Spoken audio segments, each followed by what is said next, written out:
Hello Your Grace! Je suis ici pour vous parler de la dernière saison de Bridgerton. Il va peut-être y avoir un écho d'ailleurs, je suis désolée, j'ai pas de micro hors de ma caméra et ma pièce ici n'est pas vraiment fort isolée encore, vu que j'ai rien mis au mur, donc désolée si le son est un petit peu caverneux.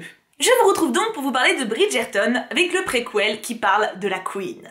Je crois d'ailleurs que la saison s'appelle Charlotte du coup, en toute logique vu qu'elle s'appelle Charlotte. Je dois dire que je me suis lancée dans le visionnage un petit peu forcée et contrainte puisque une de mes amies très chères et aimée de mon petit cœur, Alice, également une de mes modos talentueuses d'ailleurs, est tombée en amour sur cette série, mais quand je dis en amour, c'est comme seule elle peut le faire, hein. C'est-à-dire que vraiment son cœur et ses tripes étaient dans cette cause et il fallait que je la voie du coup, hein. Voilà, la série, pas Alice, parce que voilà, parce que sinon je me faisais renier, hein, donc je l'ai vue.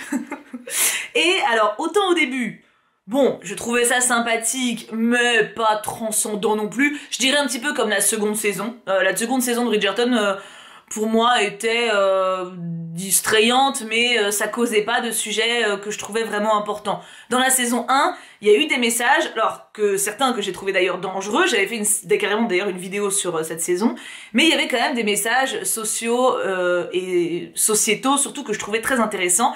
Et en termes de relationnel aussi, de développement de personnages, enfin voilà, je trouvais que la saison 1 allait quand même plus loin que la 2, qui est grosso merdouillette, un gros suis-moi, je te fuis, et si t'arrives, eh ben c'est moi qui me casse, tu vois. Ce qui a tendance à légèrement me courroucer, surtout que ça fait vraiment ça sur l'intégralité de la saison. Du coup, quand j'ai commencé cette saison-là, j'ai vu le début, j'étais en mode, est-ce qu'on repartirait pas sur un énième quiproquo qui va durer toute une saison, qui pourrait se régler en 2 minutes? Alors oui, hein, non mais oui quand même, faut pas déconner, mais ça va bien au-delà. J'ai trouvé cette saison vraiment bonne pour plein de raisons. Avant de parler de tout ce que je trouve le plus important, donc à savoir les messages et les réflexions que ça peut nous apporter à nous spectateurs, je vais parler de la série dans sa globalité, avec les critères les plus basiques. On commence par l'essentiel avant de creuser dans la profondeur. En termes d'esthétique, la série est jolie, surtout les costumes. Oh la vache, il y a des robes! Oh my god, les robes d'Agatha. Genre vraiment cette meuf, elle est dans mon tableau des crushs, je crois qu'elle est en très bonne position. Vraiment, elle est magnifique, ses tenues sont magnifiques, toutes les tenues sont magnifiques. Vraiment au niveau des costumes, ils se sont gavés de dingue, c'est sublime. Pour les lieux, donc les décors, alors oui, c'est un palais, voilà, c'est grosso merdouillette, mais j'ai pas été transcendée par des décors ou des lumières particulièrement ouf. Et idem d'ailleurs en termes de réalisation pure, en termes de plan photo, il y a pas vraiment de moment où je me suis dit « Oh là, il y a quelque chose ». Où là il y a une réflexion en termes de placement de personnages, en termes de lumière. Non, c'est pas... C'est sympa, hein. Attention, je dis pas que c'est moche, c'est simple, voilà, c'est simple, ça fait son boulot, quoi. Les musiques sont pour moi une déception. Alors on aime ou on n'aime pas, hein. C'est vraiment purement subjectif, mais par exemple pour les scènes de bal, c'est des reprises de musique pop en air classique, on va dire, et autant ça me dérange pas quand c'est plus ou moins subtil, autant là... Vraiment, genre j'entendais les chansons dans ma tête et franchement ça m'a sorti des moments, alors que c'est dommage parce que c'est des moments qui sont hyper intimes, hyper doux, hyper romantiques en général, et moi j'étais en mode merde, pas cette chanson, enfin j'ai rien contre la chanson de base, mais non, ça m'a dérangé, enfin moi pour le coup ça m'a pas parlé. Maintenant je comprends que ça parle à beaucoup, hein, et que ce mélange de moderne et ancien titille dans le bon sens. Moi c'est plutôt l'inverse, ça m'a un petit peu refroidi, ça m'a pas tant gêné dans les anciennes saisons d'ailleurs, peut-être parce que justement c'était pas des chansons que je connaissais autant, parce que là c'est vraiment des chansons genre qui ont été en top numéro 1 de vente pendant 6 mois quoi. Donc ouais je sais pas, les musiques m'ont laissé un peu en dehors de mon côté, même si l'ambiance générale musicale reste agréable. En termes d'acting, alors là c'est intéressant, je n'ai pas trouvé de jeu d'acteur transcendant, en toute objectivité, hein, mais les acteurs jouent bien. Je trouve que ça se sent qu'ils prennent du plaisir à ce qu'ils font, qu'ils se marrent ensemble, qu'il y a une bonne ambiance. Enfin, je sais pas comment dire, mais il y a une belle connivence entre les acteurs. Et ça se ressent qu'il y en a une du coup avec leur personnage. Il y a une belle alchimie et du coup c'est prenant. Enfin, franchement, t'es dedans, il n'y a pas un acteur qui m'a sorti du truc.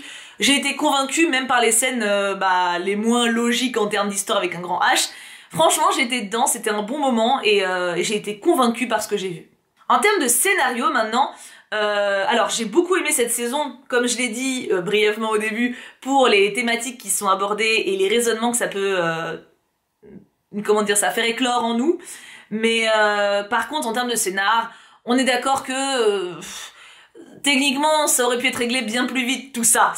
Enfin, comme c'est souvent le cas dans les séries, on va pas se mentir, donc Est-ce que je peux vraiment leur en tenir rigueur? Non. Et ça ne m'a pas saoulé. Ça a pas atteint le stade où vraiment la saison 2, par exemple, avec Anthony et Ketounette là, ah moi j'en pouvais plus, hein. Ah non, mais non. Puis surtout que dans la saison 2, c'était vraiment axé sur leur propre ego et ça s'inventait des problèmes. Là, il y a quand même des problématiques hyper importantes. Il y a des passifs qui sont hyper lourds, des raisons à ces types de comportements qui sont expliqués ou qui sont explicables. À la différence de la saison 2, encore une fois, où c'était vraiment juste parce qu'ils voulaient pas parler, quoi. Là, certes, ça tourne autour du pot. Et je te dis, les 2-3 peut-être premiers épisodes, j'étais en mode... Après, j'ai été convaincue. J'ai été convaincue par le côté, justement, profondeur des raisons et même l'importance des statuts. Forcément, un roi et une reine ont beaucoup plus de responsabilités dans leur comportement que ne peuvent l'avoir Anthony et Ketounette, quoi. Même si Anthony et Ketounette, c'est pas non plus voilà, c'est pas n'importe qui, tu vois, ils sont importants dans la société, mais tu m'as comprise. Un truc qui m'a un petit peu inquiété aussi au niveau du visionnage, c'était le rapport avec l'histoire, puisque c'est une série adaptée sur un fond historique, hein. Mais du coup, qu'en est-il de justement cette partie historique?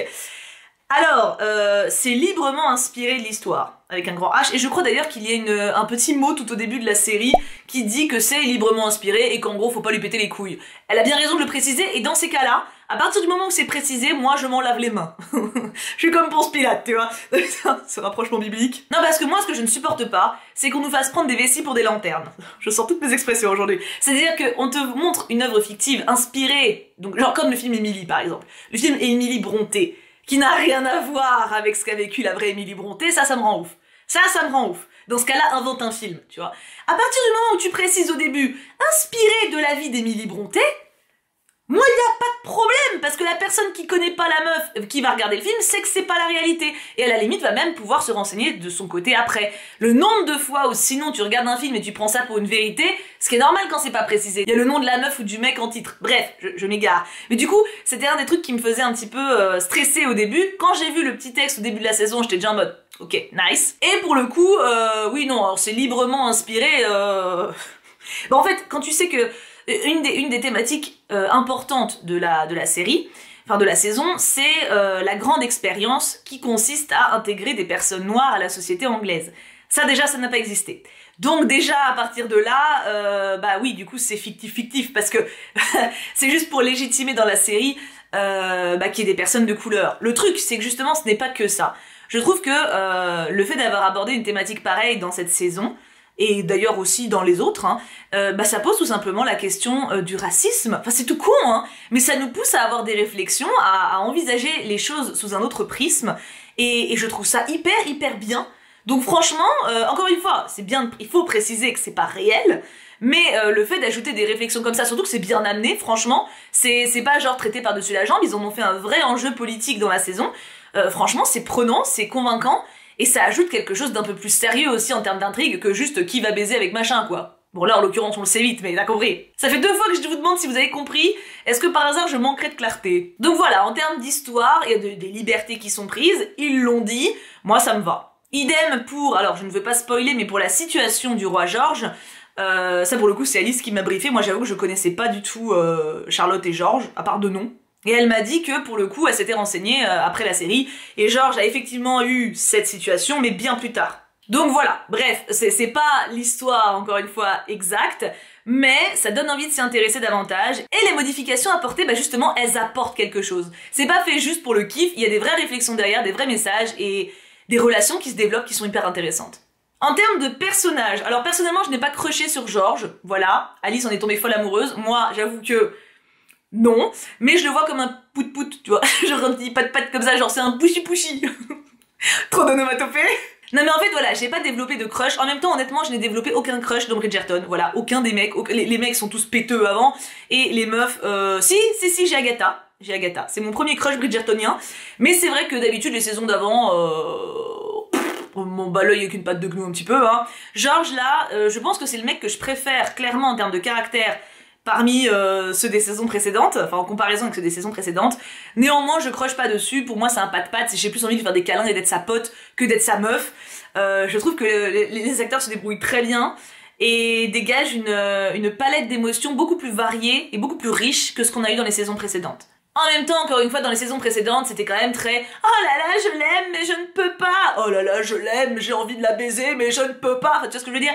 Il n'y avait pas des enjeux très importants. Bon, je caricature, il y avait d'autres trucs, mais quand même, là, on sort encore une fois des sentiers battus et on a des thématiques qui sont beaucoup plus riches et ça fait plaisir de voir des acteurs qui sont capables également de jouer ça. Dernier point d'ailleurs, dernier je ne sais pas parce que j'ai tellement de choses à dire en vrai mine de rien, je m'en rends compte, hein, ça fait déjà, oui, 13 minutes, ça va, j'ai encore de la marge avant de frôler la demi-heure. Il y a un truc que j'ai adoré, donc c'est pas forcément le dernier point, mais un truc que j'ai adoré, c'est que dans cette saison, on parle de femmes d'un certain âge, on parle de plaisir sexuel, d'envie sexuelle de femmes d'un certain âge. On sort du rôle de maman, de femme dans le sens femme épouse plutôt, et c'est tellement rafraîchissant de voir des adultes, des femmes adultes de 50 ans, 60 ans, 70 ans, 45 ans, je ne sais pas exactement, qui discutent du fait qu'elles ont envie de baiser.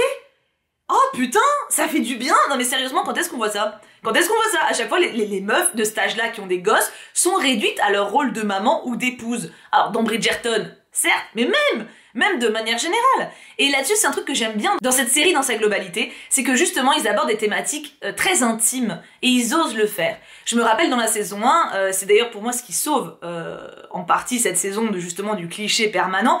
Comment elle s'appelle? Daphné, il y a un moment où elle a ses règles alors qu'elle espérait être enceinte, et on l'entend qui pleure parce qu'elle est déçue.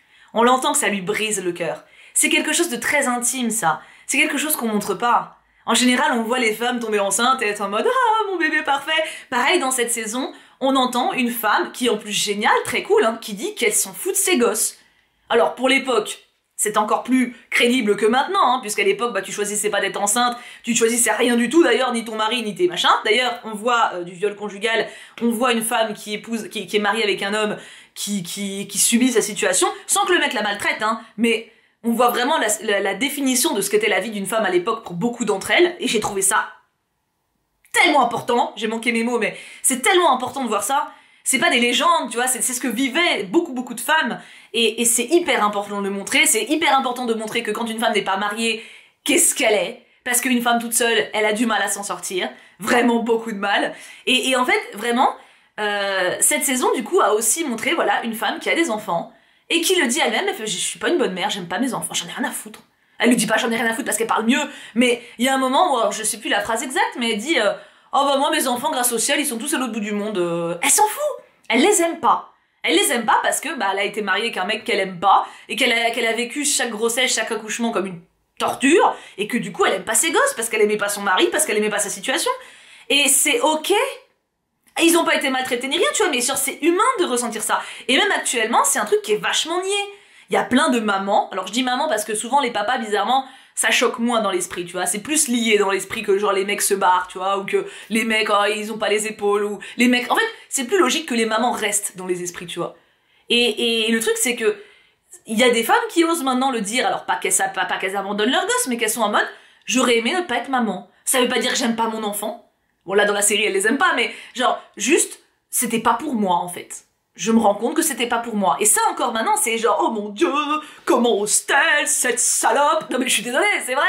Et je trouve ça tellement important de montrer ce genre de message. Parce que c'est pas parce que tu te rends compte que c'est pas un rôle pour toi que tu n'es pas une bonne maman. C'est pas pour autant, genre on le voit d'ailleurs dans la série que cette femme s'est occupée de ses enfants. Elle a fait ce qu'il fallait pour qu'ils vivent au mieux, vraiment, elle s'est donnée quoi. Ça se sent, ça se voit à un moment, il y a une petite séance particulièrement, enfin une séquence particulièrement où on le voit. Mais j'ai trouvé, voilà, que les discussions comme ça, personnelles, qu'il y a entre les personnages féminins dans cette saison, sont hyper précieux. Déjà, ça apporte des réflexions en termes de société, parce que encore maintenant, bah, il y a de la discrimination, encore maintenant, il y a des questions qui se posent que moi, en tant que personne blanche, par exemple, je vais pas forcément me poser, alors que bah, mes amis avec la peau noire, par exemple, vont peut-être se poser davantage. Et à l'inverse, tu vois, par exemple, il y a des questions que moi, en tant que femme, je vais me poser, que mes amis mecs vont jamais se poser de leur vie, parce qu'on est tous différents. Et je trouve que cette saison, entre autres, hein, mais elle aide à mieux se comprendre mutuellement. Et elle aide au dialogue aussi, et à la compréhension, et surtout à ne pas se juger les uns les autres. J'ai trouvé que ça proposait des portraits variés, riches et vrais de femmes différentes. Et ça fait un putain de bien de voir aussi des femmes d'un certain âge. Parce que oui, ne vous en déplaise, alors je dis vous, pas vous bien évidemment, mais n'en déplaise à notre société, on n'arrête pas de vivre une fois qu'on a des gosses, on n'arrête pas d'être une femme, on n'arrête pas d'être nous parce qu'on a accouché. On n'arrête pas d'être nous ni d'avoir des envies parce qu'on a passé une certaine date. C'est du bullshit. On continue à avoir envie de séduire. Pas toutes, mais il y a des femmes qui n'ont pas envie de séduire à 20 ans, des femmes qui ont envie de séduire à 70. Il n'y a pas de généralité, justement. Mais il y en a. Et je trouve ça vraiment trop cool que cette saison ait proposé ces portraits-là, quoi. Et je trouve ça d'autant plus cool qu'encore une fois, je ne m'attendais à rien de base. Enfin, à rien. Je m'attendais à une saison 2. La saison 2 de Bridgerton, pour moi, a été une déception pour ça, parce que j'ai été habituée, j'espérais avec la 1, des messages plus intimes, plus forts. Là, j'ai retrouvé ça avec cette saison sur Charlotte. Et en plus, les messages sont très bien faits, sont vraiment très bien portés par les personnages, par les acteurs. Et ça fait du bien. Vraiment, juste, ça fait du bien d'avoir des personnages que t'as envie auxquels tu connectes, en fait, tout simplement, et qui te permettent aussi d'avoir un recul sur toi et sur ceux qui t'entourent. Et puis aussi sur celles et ceux qui nous ont précédés. Parce qu'il faut pas oublier que notre façon de vivre actuelle, ça fait que quelques générations qu'on y a droit. Moi personnellement, mes grands-mères, le mariage, genre tu bécotais un mec, fallait rendre des comptes pendant 10 ans, certainement pas de sexe hors mariage, sinon t'étais déshéritée, tu vois, c'est très récent encore ce qu'on a aujourd'hui, hein. Et je trouve ça important de rendre hommage à toutes celles qui n'ont pas eu la chance d'avoir notre liberté aussi. Bref, tout ça pour dire, j'ai passé un très bon moment devant cette saison, je suis très contente de ce qu'ils en ont fait, et j'espère, je ne peux qu'espérer que pour la saison 3, parce que du coup ça c'est un préquel donc ça compte pas vraiment en suite, pour la saison 3 du coup qui portera sur Colin et Penelope, j'espère que ils auront l'intelligence de faire la même chose, parce que c'est important de mettre cette touche de modernité. Parce que je vous assure que je lis les romans de Bridgerton, hein. J'ai lu les 4 premiers. Ouf, c'est mauvais, hein. Ah, c'est pas bon. C'est vraiment, t'as de la romance, quoi. T'as de la romance avec pour le coup des messages hyper toxiques, vraiment, et des relations malsaines as fuck, avec de la dominance, mais genre sociétale, tu sais, des meufs soumises, c'est une catastrophe. Du coup, vraiment, alors c'est divertissant, hein, je peux l'entendre, hein, mais non, c'est pas bon en termes de valeur. Ce qu'ils arrivent à en faire avec la série, c'est intelligent, et j'espère ça pour la saison 4. J'ai peur, parce que Colin me sort par les trous de nez, et Pénélope a mon affection une fois sur deux, mais j'ai envie d'y croire. Quand je vois ce qu'ils ont fait avec ça, je sais qu'ils ont les capacités, tant techniques que émotionnelles, de nous faire quelque chose de qualité. Du coup, on croise tout, et puis rendez-vous pour la saison 3 pour débriefer à ce moment-là. Sur ce, je vous laisse là, je vous fais plein de bisous, et passez une excellente journée. N'hésitez pas bien entendu à me donner votre avis en commentaire sur cette saison si vous l'avez vue. Si jamais c'est pas le cas, n'hésitez pas à me dire si vous êtes tenté ou non. Et est-ce que vous crochez sur George ou pas? Je pense que je vais faire un sondage général parce que moi j'avoue que du coup c'est un pat-pat, mais voilà, je connais plusieurs personnes qui meurent d'amour devant, donc je suis légèrement intriguée sur vos aspirations à vous. Mouah, bisous tout plein, et passez une excellente journée. Your Highness. Ça par contre, vraiment les mamas, papa, j'adore. Oh, j'adore. Mais là ils l'ont pas trop dit dans cette saison. Vivement la saison 3 du coup avec des mamas, j'aime trop, c'est tellement beau. Bref, je me tais. Bisous bisous.